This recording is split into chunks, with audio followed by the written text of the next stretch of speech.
tànn fi ñi nga xamante ñoo war a représenter askanu Sénégal alors yow nan nga jàngatee ci déroulement scrutin bi ba tey processus bi ñu toll ci étape bi ñu toll. li may njëkk a wax mooy enfin quoi laay bëgg a wax enfin parce que ni ngeen koy faral di waxee yéen ñi nekk ci médias yi le suspense là est en train de trop durer à mon avis. Et quelque part je me dis que war nañu déjà def benn amélioration ci mën a teel a joxe résultats yi parce que rawatina suñu réew yi donte woon sax même dans les pays qu'on dit avancés en démocratie en éducation citoyenne et tout même ci dëkk yooyu sax day am ay problème gis nañ élection yi mujj États-Unis extra kenn ñemewul wax ne c'est pas un pays démocratique et gis nañ problème yi fa am mais terewul quand même je trouve que plus ngay teel a joxe résultats yi et moins il y a des problèmes de désinformation ak ay accusations ay fake news et cetera donc je crois que loolu c'est important la gestion de ce temps-là entre fermeture bureau yi ak les résultats provisoires je pense que c'est extrêmement important ñu diminuer ko n'est-ce pas au maximum mais toog ay jours kañ la élection yi woon dimanche tey la jeudi moi je me dis normalement avec le système informatique et tout ak xaalis bi ñi nga xam ne yëpp moom la ñuy wax ne ay milliards yi ñuy dépensé ci processus électoral bi moi je me dis que normalement ça devait être au rendez-vous benn système informatique performant qui fait que à la fermeture des bureaux moi je me dis au maximum 2 heures de temps après maximum war nañ mën a commencer génne le cumul des commissions départementales donc je me dis déjà enfin au moins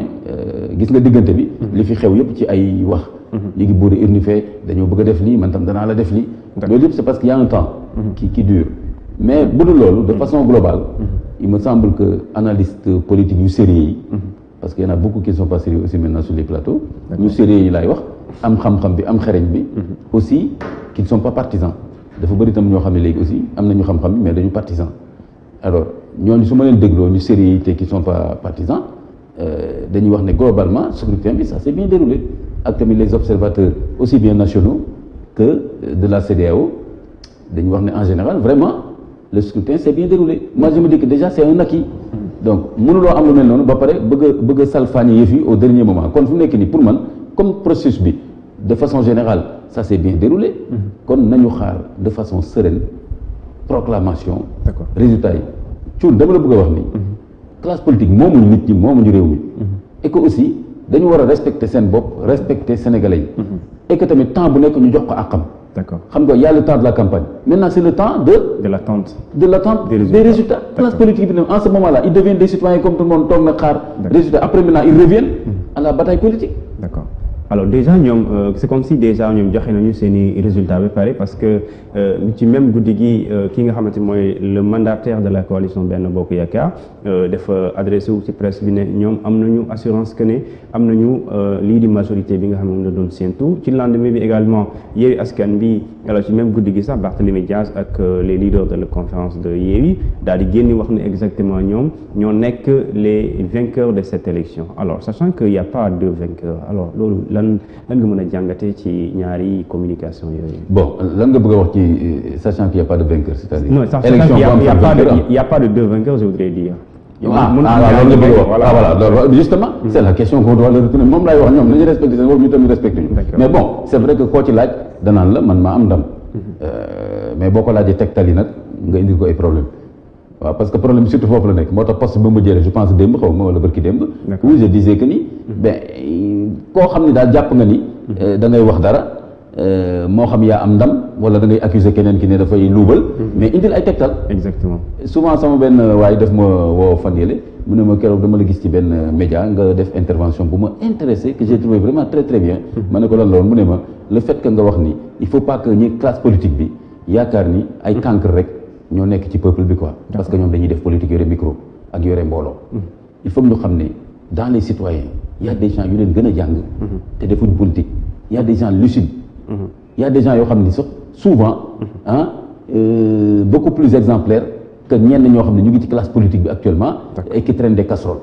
mu ne ma loolu c'est extrêmement important que Sénégalais yi comprendre message boobu comme tam ne classe politique bi dañu war a respecter seen bopp ñoom tam respecter les citoyens sénégalais yi nga xam ne ñoom la ñuy briguer seen suffrage mais bu fekkee ni da nga jàpp ne vraiment ay moutons de Panurge xaw ma nga nekkal en face, c'est-à-dire tu peux leur raconter ce que tu veux pour avoir ce que tu veux, c'est pas sérieux. Donc je crois que mais en même temps tam citoyen bu ko nangu yow tam nekkatoo citoyen parce que citoyen bu fekk xamatoo sa àq ak yelleef ci sa droit à accéder à l'information électorale ci cas bi bu leer ak tamit voter bu leer ak tamit mën a am sa xel kenn bañ ko tafu lu ñu wax nga mën a analyser mais à condition que justement ñu indil la ay tegtal yoo mën a topp mais bu fekkee ku nekk la neex nga wax doo prouver dara doo indi benn élément day indi jaxasoo bu mel nii donc maintenant tant que amul loi bu tere les partis politiques après élection yi ku nekk def calcul boppam daal ne maa gagné donc je vois c'est pas choquant amul loi bu ko tere xam nga am na loi bu tere sondage exactement oui bu ñu bëggee léegi jaxasoo yu mel nii suñu demee ba gis ne léegi c'est dangereux pour le pays pour la stabilité du pays on a qu'à voter une loi pour wax ne léegi après fermeture des bureaux de vote seulement les commissions départementales ont le droit légalement de publier les résultats donc bu fekkee loolu amagul parti bu nekk am na droit ne man samay chiffres lii en ce moment là man dama leen renvoyer dos à dos c'est-à-dire que du ma ni oui lu tax mu di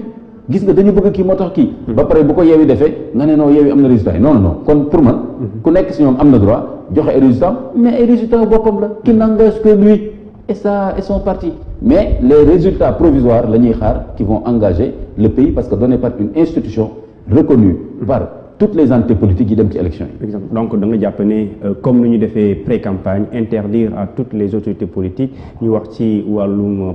propagande politique. voilà bu ñu jubee ci élection. Après également les scrutins dañu war a interdire à ces acteurs politiques de se prononcer sur les résultats. Pourquoi pas même si ça me semble très difficile xam nga lu tax parce que j'ai vu que dans les pays démocratiques les plus avancés en tout cas ci monde bi les plus exemplaires ci côté démocratie ci monde bi dama fay gis yooyu. D'accord. moo tax je me demande et déjà que ñun sax ñun dañu xaw a tardé ci loolu ñun suñu émotion ak jaxasoo moo tax je me demande est-ce que loi bu mel noonu même classe politique bi tey. loi boobu wax leen ñu voté ko après assemblée nationale. après leur installation kon boo gisee ñu ngi ne non il faut ñu bàyyi ñu suñu liberté nangam nangam donc je me dis. peu importe mais en tout cas au moins. ku koy def tamit je me dis toujours comme ni ma la wax la ne tiens pas les gens pour des cancres ngeen baal ma wax bi booy wax tam say chiffres. na fekk vraiment au moins mu nekk ay chiffres yu correct. pourtant Mimi Touré nee na dafa am des chiffres scientifiques ñoom amuñu ay chiffres. ça n'engage qu'elle qui est là pour vérifier ça